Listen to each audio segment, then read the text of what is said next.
पहला पाठ मलूकी का ग्रंथ 3 वचन 1 से 4। प्रभु ईश्वर यह कहता है, देखो मैं अपने दूत भेजूंगा जिससे वह मेरे लिए मार्ग तैयार करे। वो प्रभु जिसे तुम खोजते हो अचानक अपने मंदिर आ जाएगा।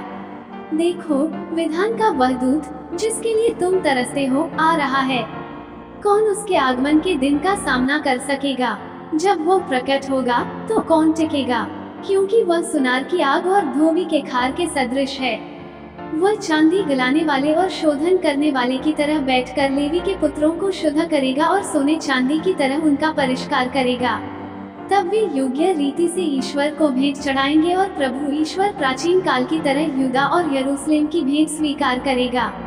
सुसमाचार संत लूकस 2 वचन 22 से 40। जब मूसा की संहिता के अनुसार शुद्धिकरण का दिन आया तो वे बालक को प्रभु को अर्पित करने के लिए यरूशलेम ले गए।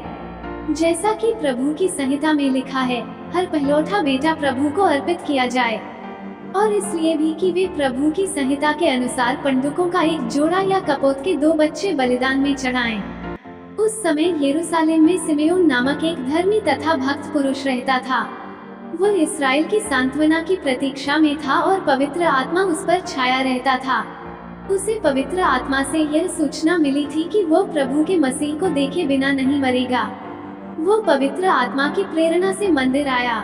माता पिता शिशु ईसा के लिए संहिता की रीतियां पूरी करने जब उसे भीतर लाए तो सिमेओन ने ईसा को अपनी गोद में ले लिया और ईश्वर की स्तुति करते हुए कहा, प्रभु अब तू अपने वचन के अनुसार अपने दास को शांति के साथ विदा कर, क्योंकि मेरी आंखों ने उस मुक्ति को देखा है जिसे तूने सब राष्ट्रों के लिए प्रस्तुत किया है। ये गैर यहूदियों के प्रबोधन के लिए ज्योति है और तेरी प्रजा इस्राएल का गौरव। मनन चिंतन। आज हम मूसा की संहिता के अनुसार जब मरियम और यूसुफ ने बालक यीशु को मंदिर में प्रस्तुत किया, उस सुंदर पल पर विचार करते हैं।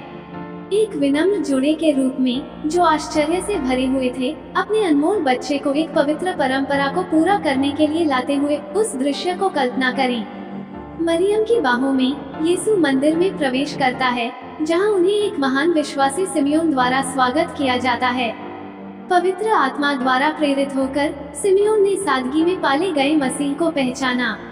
उनका दिल आनंद और शांति से भर जाता है जब वो वादा किए गए उद्धार को आलिंगन करता है।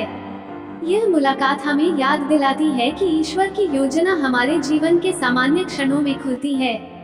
जैसे सिमेओन ने मंदिर में यीशु को पहचाना, वैसे ही ईश्वर हमें अप्रत्याशित तरीकों से जिनसे हम मिलते हैं, उन लोगों के चेहरों में हर रोज के सादे पलों में अपने आप को प्रकट करता है। नबिया अन्ना उत्सव में शामिल होती हैं और जो मुक्ति आई है उसके लिए धन्यवाद देती हैं। उनकी भक्ति हमें अपने विश्वास की यात्रा में धैर्य और दृढ़ता का महत्व सिखाती है। अन्ना की तरह आइए हम भी ईश्वर के वादों की पूर्ति का इंतजार करते हुए प्रार्थना में दृढ़ रहें। यीशु के प्रस्तुतिकरण में हम परंपरा और ईश्वर की योजना की पूर्ति के बीच एक संबंध पाते हैं। आज आइए हम अपनी विश्वास की परंपराओं को कृतज्ञता के साथ अपनाएं, जानते हुए कि वे हमें ईश्वर के करीब ले जाती हैं। आमीन।